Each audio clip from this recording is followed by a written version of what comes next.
everybody. I'm John O'Loughlin. Welcome to my channel. It's called McDuff Lives, and this morning it's Tuesday morning, the 24th of August, and it's my great pleasure to welcome once again to our show Harley Schlanger of the LaRouche Organization and the Schiller Institute. Harley, how are you this morning? Oh, we're doing pretty well, John. Pretty well. We're having another summer day, probably about the third this year. Oh, well, congratulations. That's always a thrill to be in Europe and one day the sun shines, right? Sun shines, the birds sing, and then it'll rain again tomorrow. Okay. That's like Irish weather, you know. In Irish weather, if you don't like the weather, just wait an hour. It'll change. Yeah. But I don't know about Europe. Europe seems to be kind of gray at least Northern Europe.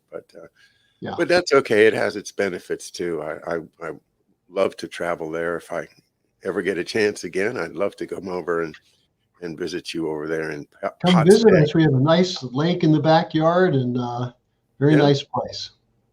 Well, all right. And as soon as all this stuff gets past us, this COVID stuff gets past us, I'll be able to travel, and I'm looking forward to that.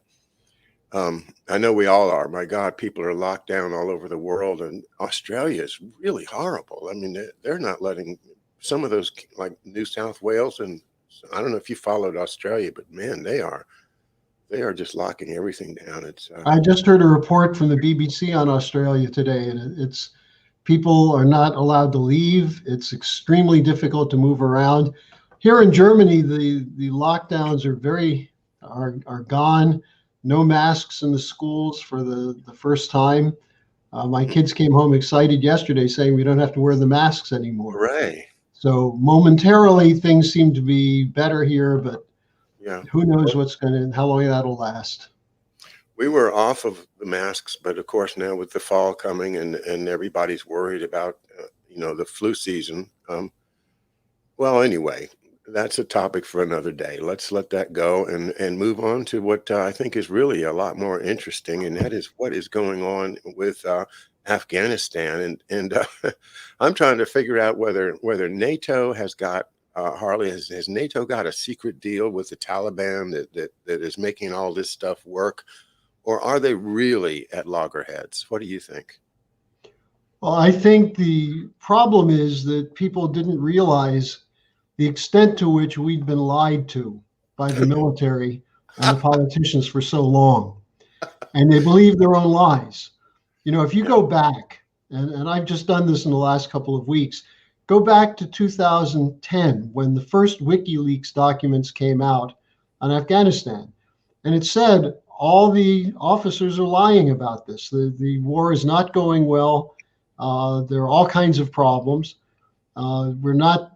We haven't rooted out corruption. Drugs are increasing. Then in 2014, General Lute, who was the appropriately named Afghanistan czar first for Bush and then Obama. L-O-O-T? L-U-T-E. It was not quite L-O-O-T. It works for me. But it's the way I remember it. But in any case, what did he say? He said, we don't have the foggiest idea what we're doing here. Now, this was in 2014. Now we have Admiral Mullen, who at the time was the head of the Joint Chiefs, who now is coming out, and he's one of the few people who said we should have gotten out of there after bin Laden was killed. So what do we say? Another almost decade. So you have to ask the question, it's not an intelligence failure that happened last week. It's an intelligence failure that's lasted 20 years. And part of the intelligence failure is not a failure, but a cover-up, a policy. Because where did this all start? I mean, there are two phases to it. One was the Afghan war in the 1980s, where the United States was arming and training jihadists who later became the Taliban and Al-Qaeda. But then after 2001, we still never really got clear what 2001 was about. September 11th, we're coming up on the 20th anniversary, and documents are still classified. The whole Saudi role is still shrouded in secrecy. And we went to war in Afghanistan, but it wasn't Afghans who were responsible for what happened on 9/11. If anything, it was the Saudis and probably minimally some incompetence on behalf of U.S. intelligence, but more likely than not, a certain degree of waiting to see what was going to happen, and maybe even cooperation. We don't know because the documents haven't been made available. So those people who are wringing their hands saying Biden screwed it up or Trump screwed it up by negotiating with Taliban, we needed to get out. There's no way to get out of something like this that's simple. And what's clear is how much we screwed up the society there by bringing in lots of money and putting it in the wrong hands. And by wrong hands, I don't just mean Afghan people. I mean the U.S. contractors. So, my view is that you've got to look at this thing as an opportunity to make determination who screwed up. Was it intentional? Was it not intentional? But these people should be removed from any policy influence. Now, to me, John, just very quickly to conclude this opening rant, the most interesting aspect is what Tony Blair wrote and appeared in the Sunday Telegraph, where he said that it was imbecilic to withdraw on the basis of ending never-ending wars. He didn't say the withdrawal was chaotic or not well planned. He said we shouldn't leave. That's what Nikki Haley said. That's what Liz Cheney is saying.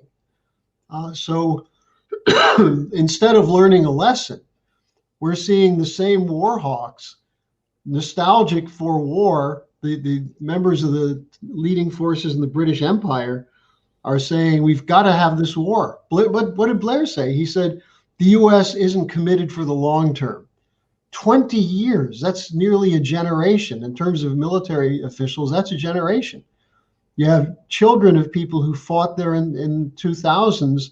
Their children are now, were in Afghanistan, are in Iraq. So, when do you decide you made a mistake? Once you decide it, you better find out what the mistake was and who's responsible. When do you think this mistake was made? Or is it not just a cascade of mistake upon mistake? Well, I think it was made in 1999, 2000, 2001. And I go for this to an expert I know on this, Bill Binney, who said that we had a capability to track the legitimate terror threats against the United States with his program called Thin Thread. And he said that this was a way that you could hone in on what were the legitimate threats, as opposed to this idea of a much larger data collection, which obfuscated and really limited the ability to hone in. But also, he said it was done for two reasons. One, to make more money, because the people who were devising the surveillance systems wanted the most expansive system they could find. And secondly, the people who wanted a security state, who didn't trust the American people. As Snowden said, they were prepared to go all out to spy on everybody all the time and to use 9/11 as an excuse.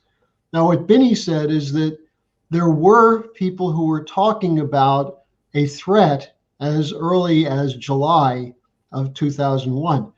Now, my boss at the time, Lyndon LaRouche, in January 2001, 2 days before Bush was inaugurated, said that the economy was going to be a big problem for Bush, and that he suspected there would be a Reichstag fire type event before the end of the year to give Bush emergency powers. That's what LaRouche said.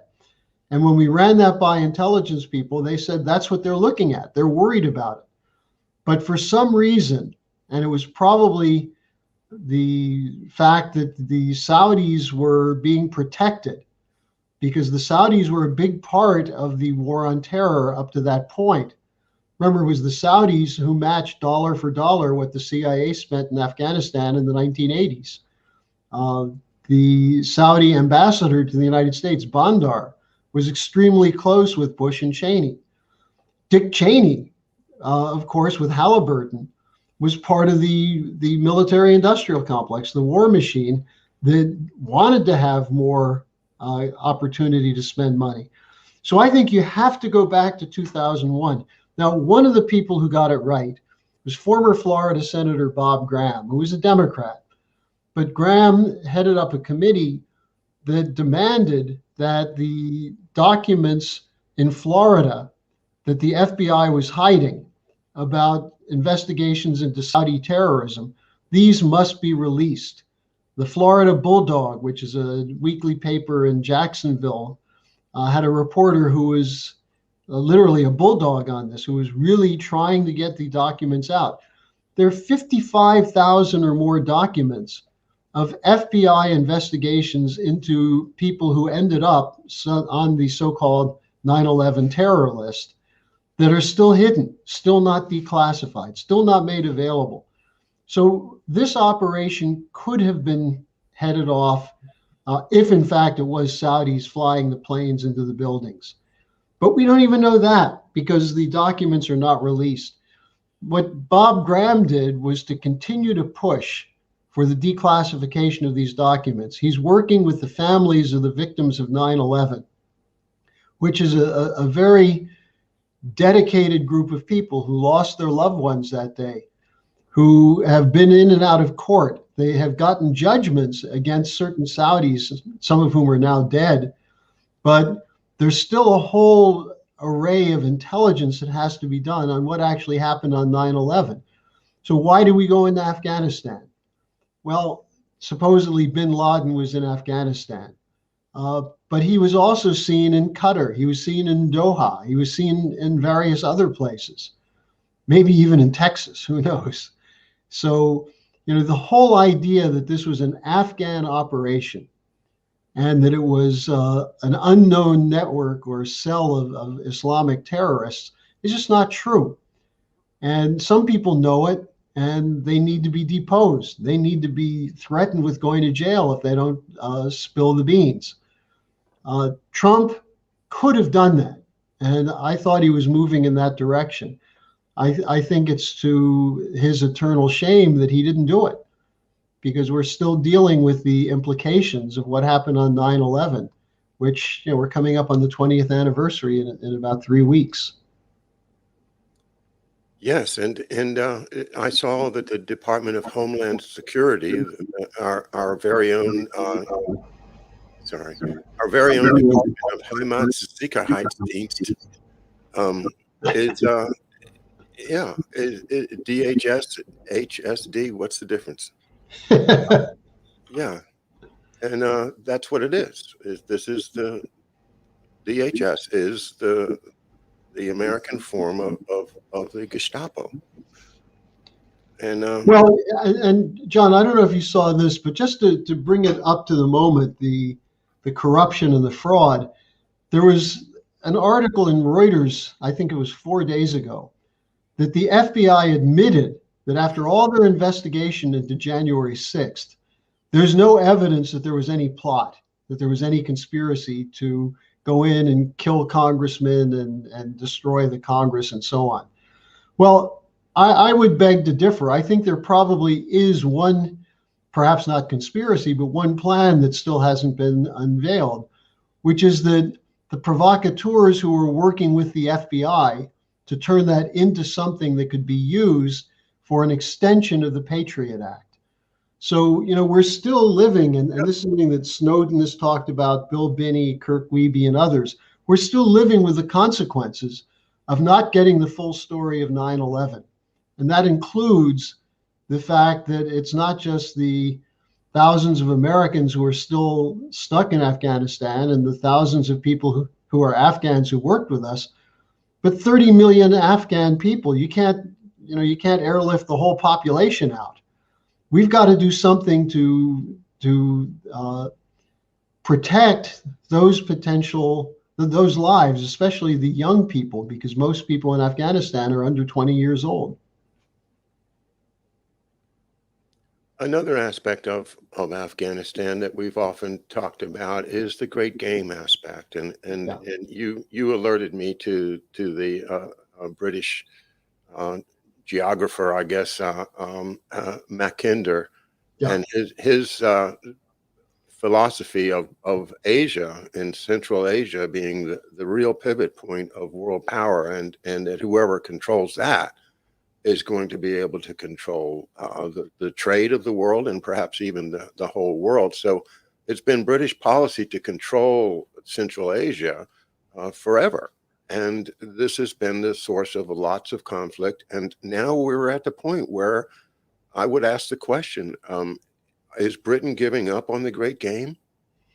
Well, you look at the Sunday Telegraph article by Tony Blair, where he attacked Biden for ending the never-ending wars. And Blair went on and on. It's actually a very lengthy piece. He includes in it attacks on Putin, attacks on Xi, but especially, without naming Trump, his attack is on the idea that there is such a thing as an endless war, and that in fact, these are necessary commitments. Now, for the British, this is a commitment in Afghanistan that goes back to the 1830s and 1840s, the so-called Great Game. But you have, I just want to read you some quotes from the British press in the last couple of days, because they're going through a horrendous moment of fearing. Remember they said, well, with Trump, we might have the relationship broken, the special relationship might be broken. Now they're saying it looks like Biden is going to break that. Now here's Andrew Rawnsley, who's a writer for The Observer, which is a very important policy magazine in England. He wrote that the whole policy of Boris Johnson, which is global Britain, which is a new form of the British Empire, has been exposed as impotent and friendless. He said Mr. Johnson's capacity to influence Mr. Biden was less than that of the president's dog. Now, that's not exactly very polite. Theresa May in the Parliament said, "Where is global Britain on the streets of Kabul?" Well, why should global Britain be on the streets of Kabul? Then Rawnsley went and said something else that's actually much more interesting to get to the heart of the thing. He said, the United Kingdom has lots of vital interests around the globe, but not the means to safeguard them by themselves. Now, this is the point that Lyndon LaRouche made from the time I met him, that the British used the United States as the muscle to protect imperial interests, that we were an American dog on a British leash, and that they're fearful that this is going to be lost. You have Colonel Richard Kemp, who at one point was the head of British troops in Afghanistan, said that Biden shouldn't be impeached, he should be court-martialed.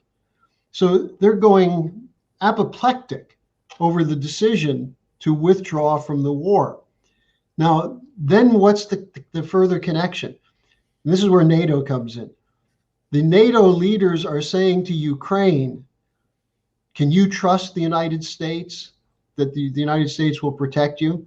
Well, I don't think the Ukrainians ever expected the United States to go to war for Ukraine, but that's the line that's coming out from London. In Taiwan, the Taiwanese are being told, can you trust the United States now? So here's what I fear.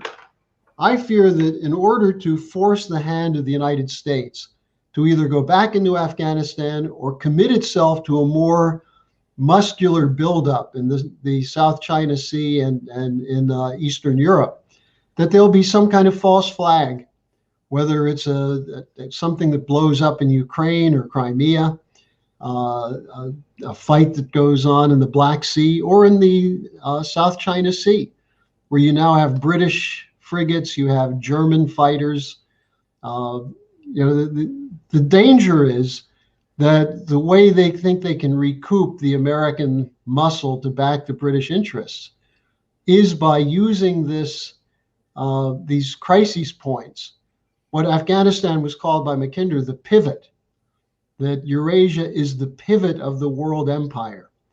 And that's how the British still think. It's still a British geopolitical doctrine that shapes the policy. And too many in the US have been incorporated into that. Yeah, and totally forgotten the whole principle behind this country. Yeah. The whole idea of America is lost to these folks that want to keep. What was somebody had one of those red hats, and it said on the top of it, says "Make America Great Britain Again." That was a good one. that's what they think. They think that we'd all be better off if we were just another little Dominion. Speaking of Dominion voting machines, the corrupt and easily manipulated voting machines that are relied upon by our politicians. Which are controlled by the British, not the Chinese. This was a false direction that sent Sidney Powell off in the wrong way. General Tom McInerney and people working with him ignored what Roger Stone said. And if anyone knows about dirty tricks and things of that sort, it would be Roger. He said, if you want to get to prove, if you believe there was vote fraud and you want to prove it, let's put it that way for the sake of YouTube, raid the FBI, CIA, NSA safe houses, because that's where you'll find the evidence. You're not going to find it in China. You're not going to find it in Frankfurt, in Italy, in Spain. It's done out of the U.S. intelligence agencies, backed up by GCHQ in the United Kingdom. And that was never done. And we have Mike Lindell, who I think is probably trying to help, but he's so convinced that the Chinese did it. He's spending a fortune. Every pillow he sells is going to drum up anti-Chinese sentiment. So, if you don't understand this question of the British, then you don't understand who's controlling the narratives in the United States. And I just wrote a new piece on this. I think I sent it to you on, are we being shifted into a parliamentary system? Mm-hmm. And this is a point Lyndon LaRouche constantly went back to, because the presidential system, the best thing about it is that you have a connection between the voters and the president. It's not mediated through parties. It's not supposed to be mediated through corporations, although we've had a big shift in the last 30 years toward that. I mean, we're well down the road toward a parliamentary system. But two examples of that. One, throwing Cuomo out in New York. Now, I'm not defending Cuomo. I have no idea whether he's a groper or not. But the idea that you just throw someone out based on people making charges and then having them backed up by a political opponent, the attorney general of the state, and you throw someone out. In California, will we get rid of Newsom? People who are cheering on the dumping of Cuomo and Newsom, how long ago was it there were 2 impeachments against Donald Trump based on completely fraudulent charges? Now there's talk about impeaching Biden.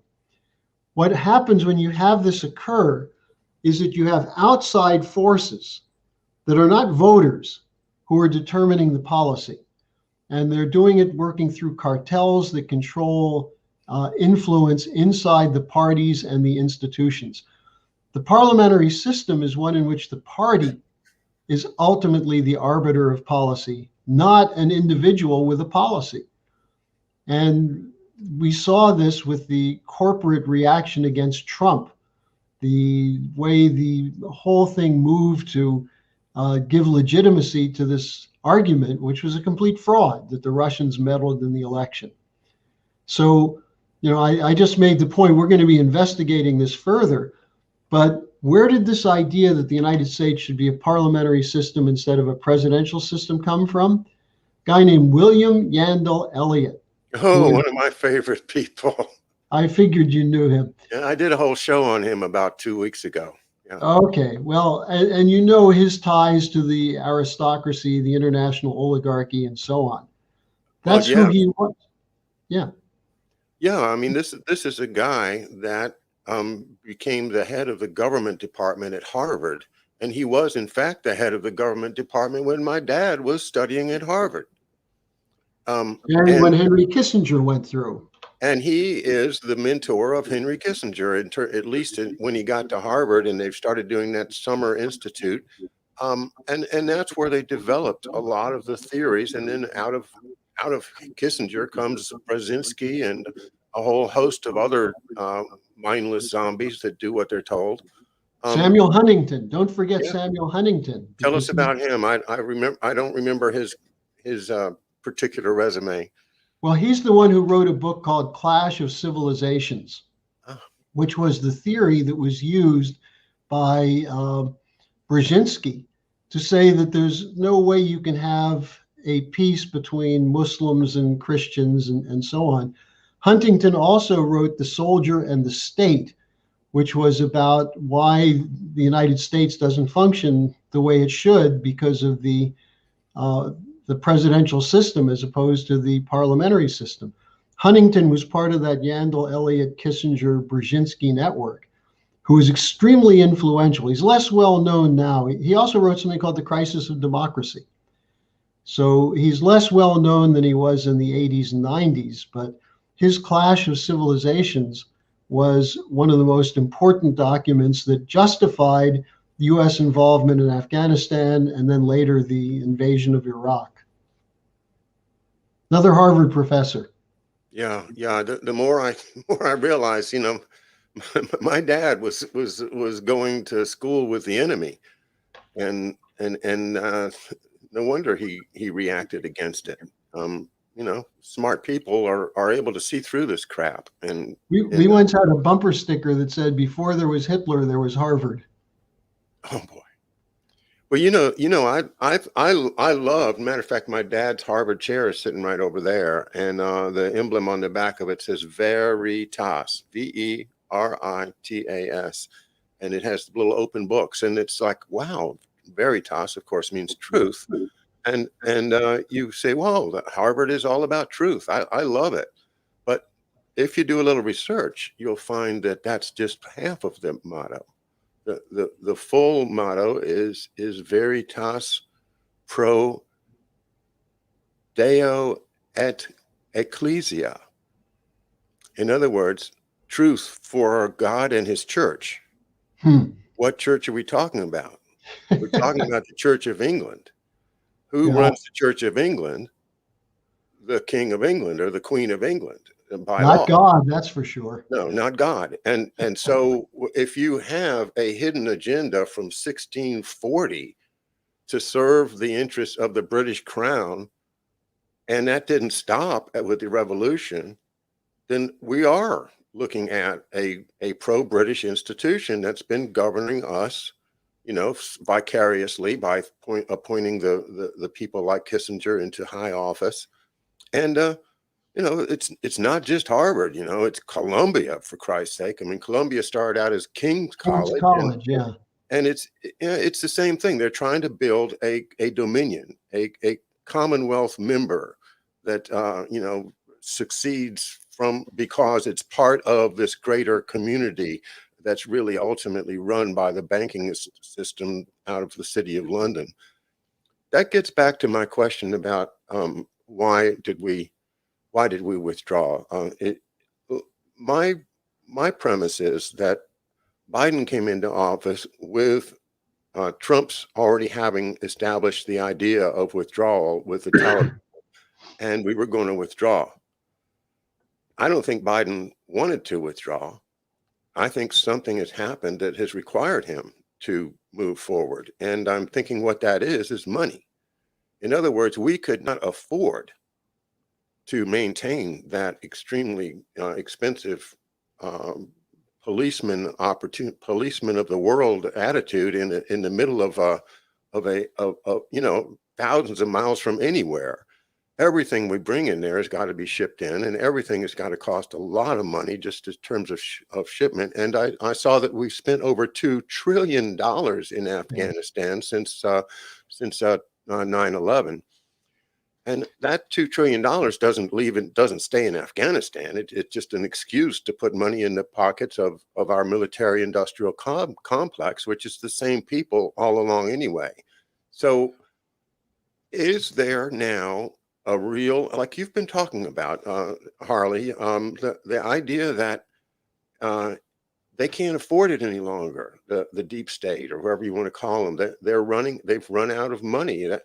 If they didn't, that Paris Accord, for instance, the whole idea of the Senate wouldn't pass it, so the President Obama signed an executive order, and that was going to be the law until Trump came along and said, no, we're not going to pay that. We're not going to put our American taxpayers on the hook for a blank check for something as vague as global warming, which most of us don't believe in anyway.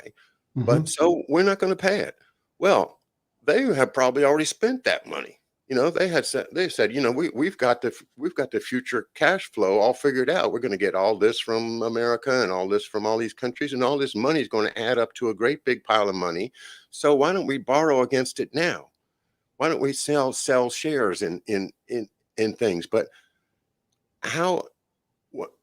I guess I'm getting a little confused with my own rhetoric here. But what I'm saying is, well, let me help you out. Like the deep state has run out of money, and that's why we're leaving.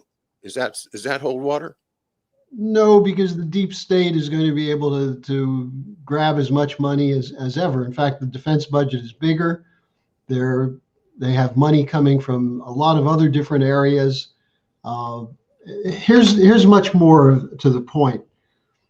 The Afghan situation was a dead end.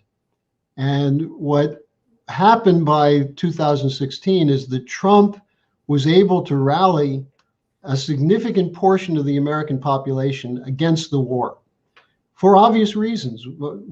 How is this securing freedom for the people of Afghanistan? How is it making us more secure? How is it protecting the United States? It wasn't. And it was clear that this was a dead-end proposition. But the deep state doesn't mind staying in a dead-end proposition. They had another more important target, which is China. And this really goes back to Obama, because Obama initiated what was called the pivot to Asia. And it was done by a number of people who, including Sullivan, his National Security Advisor, was part of this. Susan Rice is part of this. Samantha Power, Blinken. They all bought into this idea that we have to counter China as the most important threat. And so we can't afford to be extended in Afghanistan, Syria, and Iraq in wars that bring us nothing, when we need to be deployed heavily to figure out how to counter China. Now, the problem they have is there's no easy way to counter China.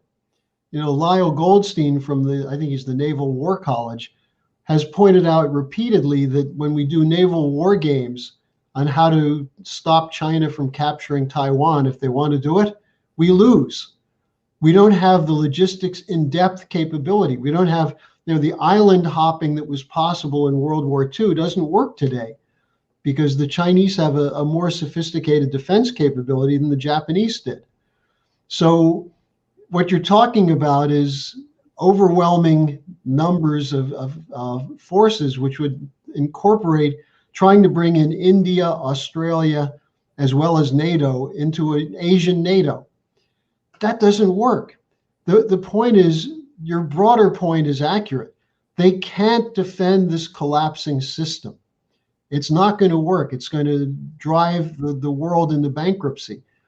LaRouche made the point in the 1980s that the Russians would be smart if they agreed to cooperate with the United States on the Strategic Defense Initiative, because otherwise, if they continued their military buildup, it would bankrupt them.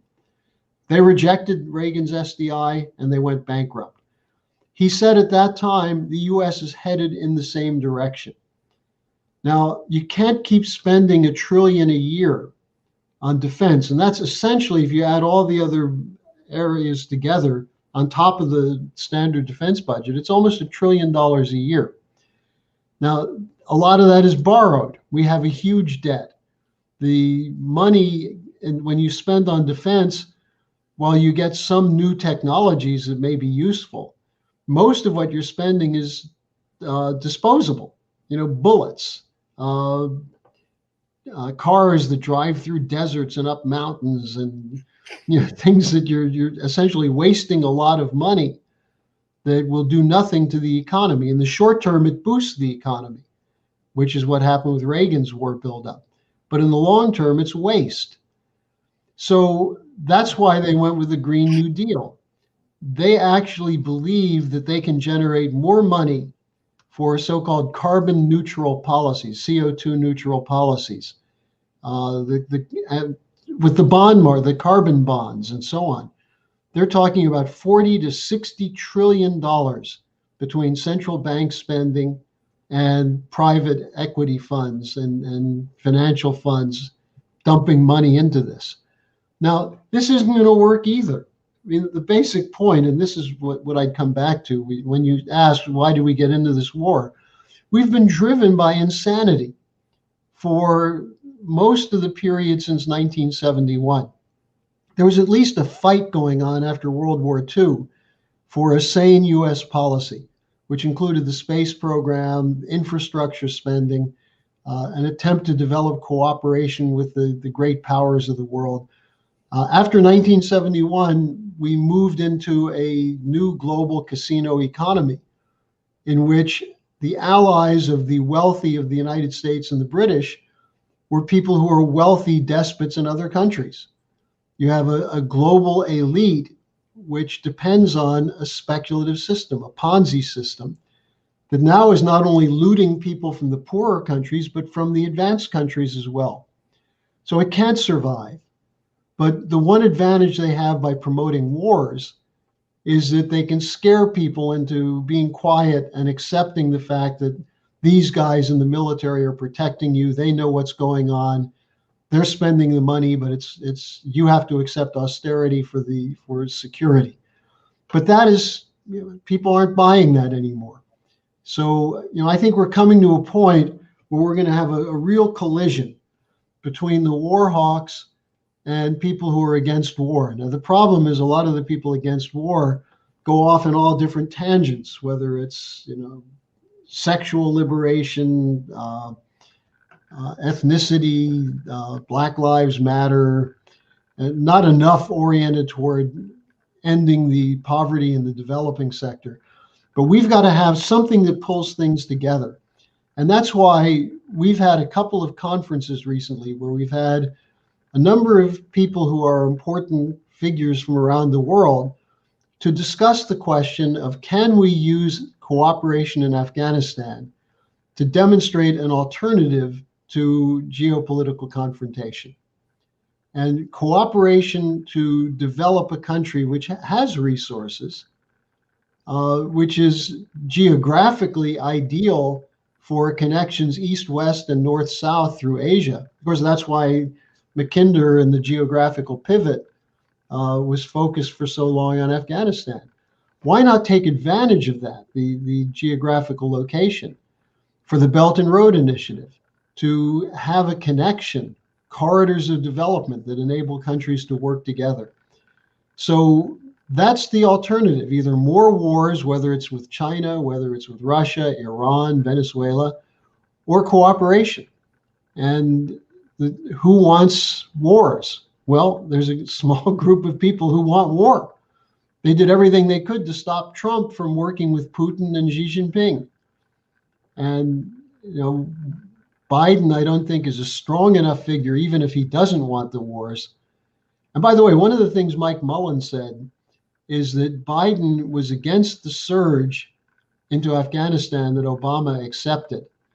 Now, Biden generally has supported wars. I was surprised to read that, but I don't think Biden is the kind of figure that's a transformational figure to break out of the military-industrial complex. Do we have anyone like that? He can't even break out of his own bedroom.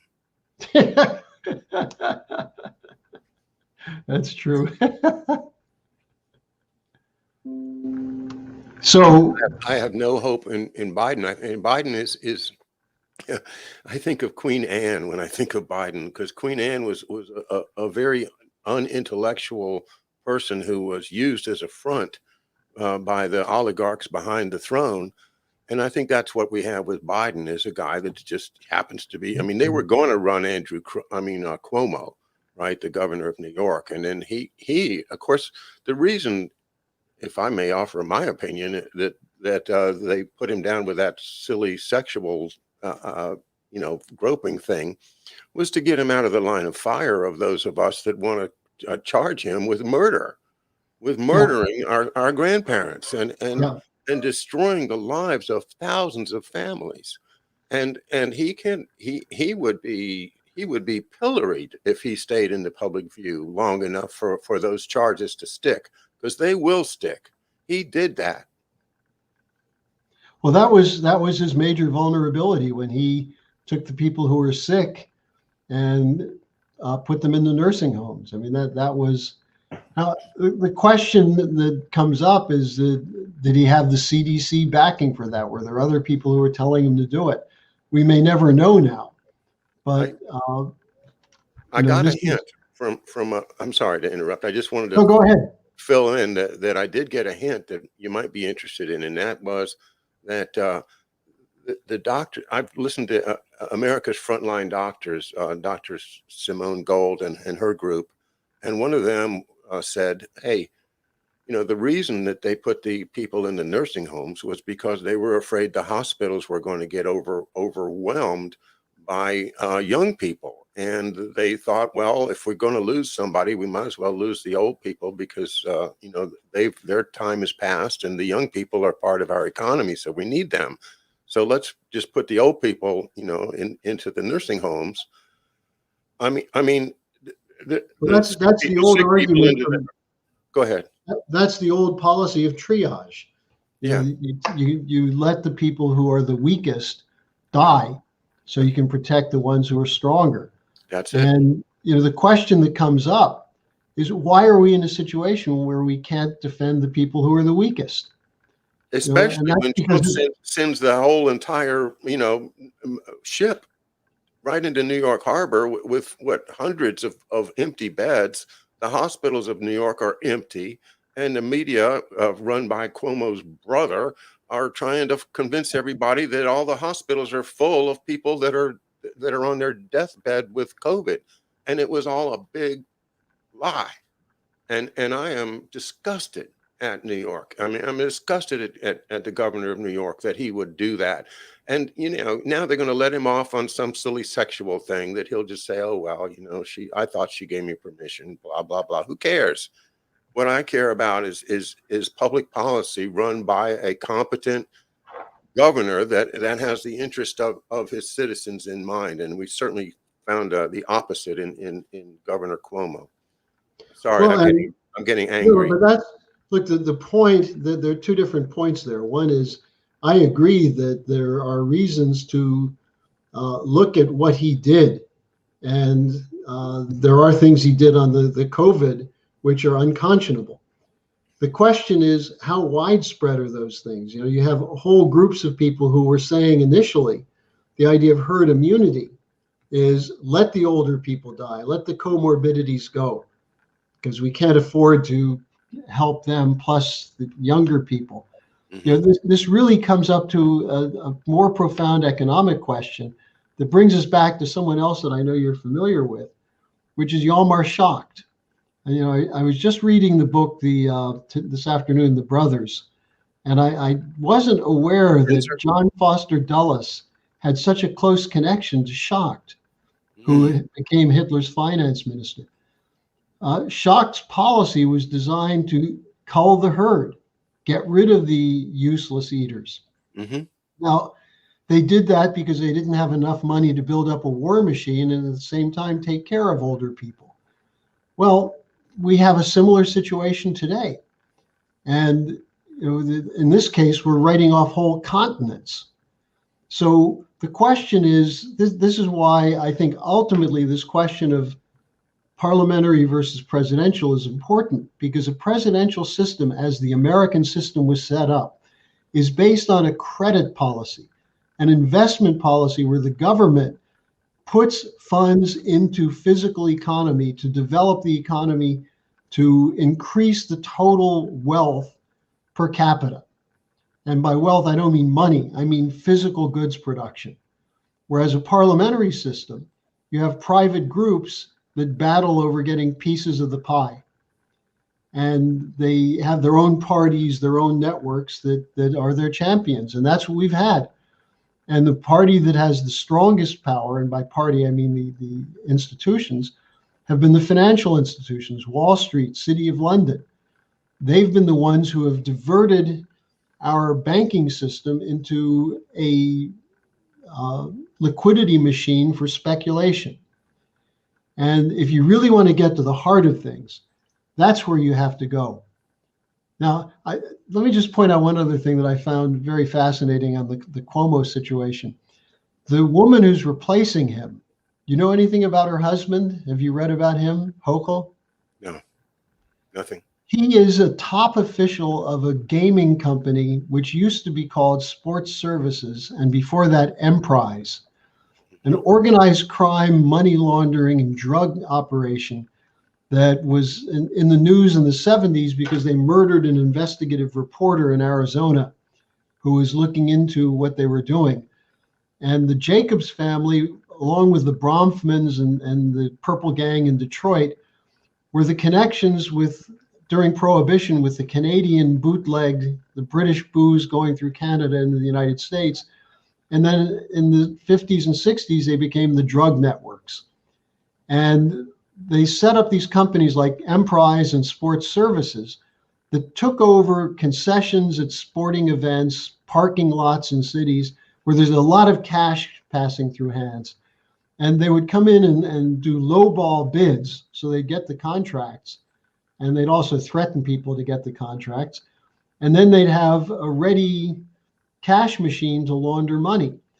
Now, Hochul's husband is a top official for that company, which now has it's a different name. It's no longer Sports Services, but it's still the Jacobs family money laundering operation.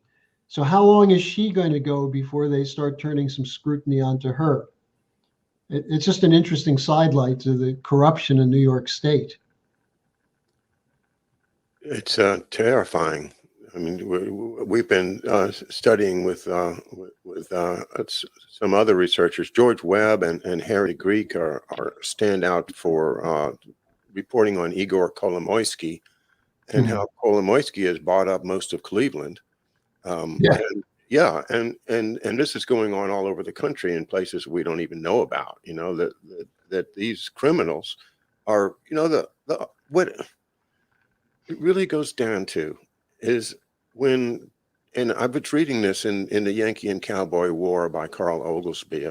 I've been reading it on my channel. It's a 1976 book, and what he said just stuck with me, and that was Roosevelt's decision to enter the Operation Underworld deal with Luciano, with Lansky and Luciano, supposedly that. So for some reason, we're given to believe that Roosevelt couldn't control the ports. You know, he had no way to prevent sabotage in the ports. Brooklyn Naval Yard. He had his hands were tied. He couldn't do anything, so he had to ask for help. And well, who do you call? Who are you going to call? Well, let's call the mafia. They have long tentacles and they can break knuckles and they probably help us out. So let's call the mafia.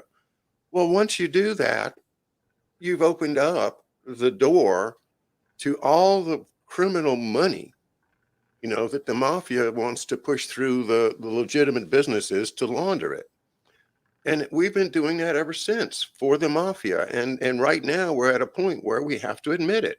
We have to say, look, our financial system is full of crappy paper that's been passed back and forth on the idea that some mafioso is going to get some money out of it one day, and he's going to go around with his pieces of paper and saying, "Hey, you owe me 100,000, you owe me $1 million, you owe me 10 million," and the money's not there, and people are going to get angry. Well, John, you can go one step further on this question of Lansky and Luciano, because Luciano was brought in on the invasion of Sicily in World War II.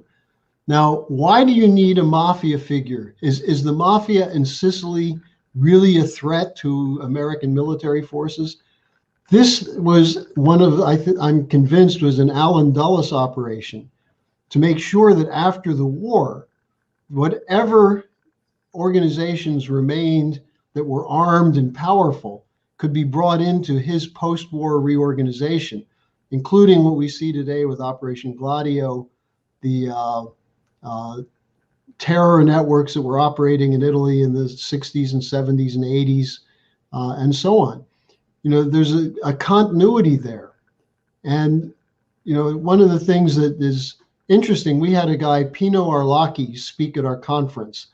last Saturday. Arlaki was the head of the UN Anti-Drug Program at the end of the 90s.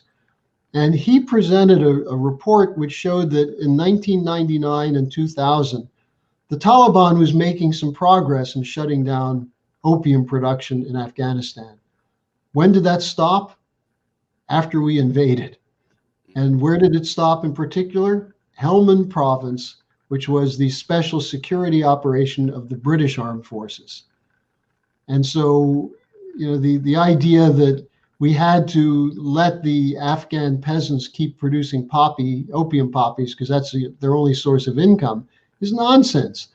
Drugs are an integral part, not just of funding war with drug money and so on, but of doping populations. Much of the opium from Afghanistan went into, in the 80s, the Soviet Union, brought back by Russian soldiers. It goes into Iran. It was going into the United States when we were there. So these are geopolitical deployments that bring them money and also destroy populations. And we see the wreckage from this war, both in terms of people who have post-traumatic stress disorder from combat, who have lost arms and other organs, as well as the ones who came back with drug problems or just plain demoralized. And how do you overcome that? This is going to be a real fight to determine whether the United States will be able to survive as a republic. That's what I was headed toward, was that I think the question is not, whether we can survive. The question is, are there forces out there that are shaking the foundations of this country that want us to fall? And that's what I think is happening here, is that there are forces out there that are saying, the United States doesn't serve our interest anymore. The Asia is where it's at. As you say, the big issue now is China. And yeah, the military said, well, if you want to contain China, you got to get our troops out of Afghanistan. And Biden says, well, okay, China's the bigger of the two, so let's go over there. And we leave Afghanistan to China. But I don't think you're thinking that the fight's going to be in China. The fight, I think, is more likely to erupt in the South China Sea or over Taiwan or over some of these islands they're constructing. But you've got these war hawks that are trying to stir it up. But I don't think the American people are going to go to war against China. So if they can't stir up the war, then what good are we? Would it not be better to just turn the United States back into a kind of a third world country? And is that not what's happening with it is the destruction of our economy and putting us into this massive debt that's probably person for person worse than the debt of the Weimar Republic? But that's why you have to get at this whole question of who benefits from a military industrial complex. It's not just the contractors. It's the people that want to see the United States weak, that don't want to see industry. This is why you have a parallel between the forces that are against the or people who are supporting the post-industrial neoliberal policy and the ones who support war. They're the same networks. And if you trace it all back, you'll see so much of this goes back to the City of London and Wall Street. And that's, this now from your investigation into the Dulles brothers and those networks. We go back further, the Rockefellers, the Morgans. This has been the historic enemy of the American Republic.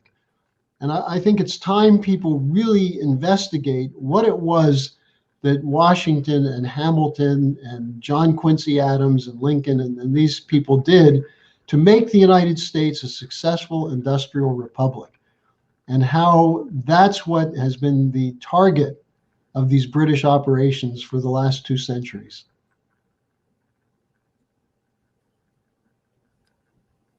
Yeah. Harley, I am very grateful for your extremely broad knowledge of all these things that I've just been discovering for myself. I'm glad you're reading The Brothers. That's the Stephen Kinzer book. Yeah. Stephen Kinzer's more recent book, Poisoner in Chief, about Sidney Gottlieb, is really also a real page turner.